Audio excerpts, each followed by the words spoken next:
My life was pretty run-of-the-mill, at least until little Landry's accident. He was my little brother, you see, and named Little Landry on account of being the little one of us two Landry brothers, and we were named Landry on account of being our Papa Landry's sons. To being the big brother, I had to look out for little Landry. We'd walk to school together, we'd go to the store together, we'd play games and watch movies together. Papa told us that we Landrys ought to stick together no matter what, and so we did. But I made a big mistake, the kind that no big brother ought to make.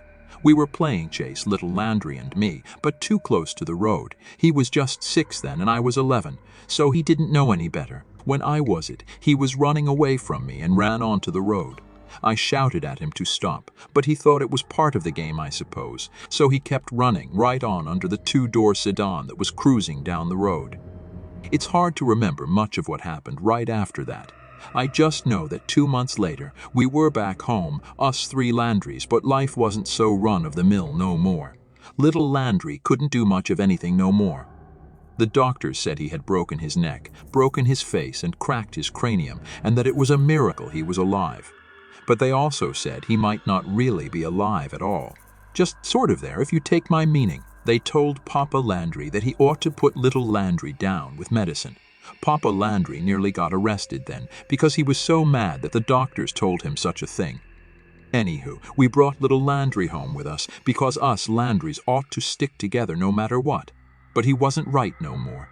His eyes were open all the time, but it was just whites there, like the parts of the eyes you see with, were rolled up into his head and wouldn't come back out. His mouth was open, too, in some kind of a lopsided, spread too far smile, like a clown gone drunk or something of the like. And the cuts and stitches from his accident had all kinds of lines and cracks running along his face that were all kinds of wrong. He just laid there in his bed all day and all night, looking all creepy-like, not moving or speaking or anything, like he was dead. But he wasn't dead, because he still breathed. It was this sickly sort of crackling sound, and he ate, though you had to move his mouth for him, and he shit, though you had to clean his ass for him. Matter of fact, I had to drop out of school on account of little Landry needing someone to feed him and clean him. Papa said he had to work a lot so we could keep the house and afford little Landry's needs, so for most of the day, it was just me and little Landry at home. That was when I started to lose my marbles a bit. I'd sit next to little Landry day in and day out, taking care of him, feeding him, cleaning his piss and shit, and even reading books out loud in case he could hear, or watching TV loud enough in the other room that he could listen.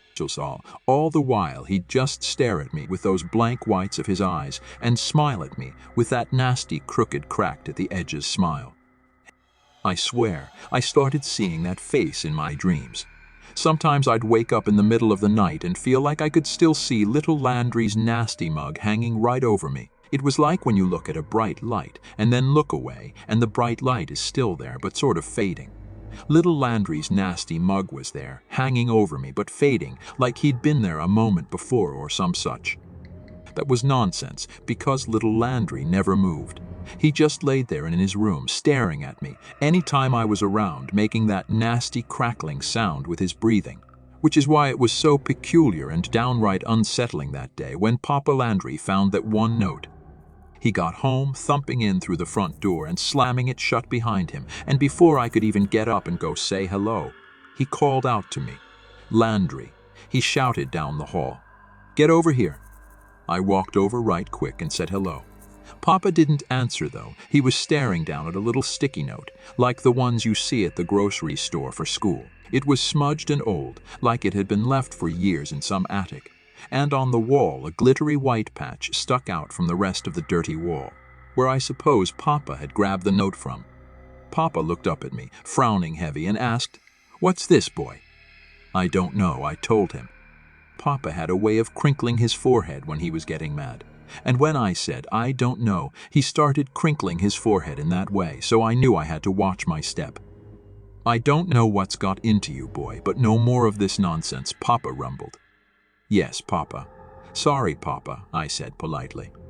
Papa shoved the note into his pocket, then thumped down the hall to his room. He didn't even look in on little Landry. He rarely had done after the first few months. I hadn't put up any note, that was for sure. What did the note say? Why was Papa mad about it?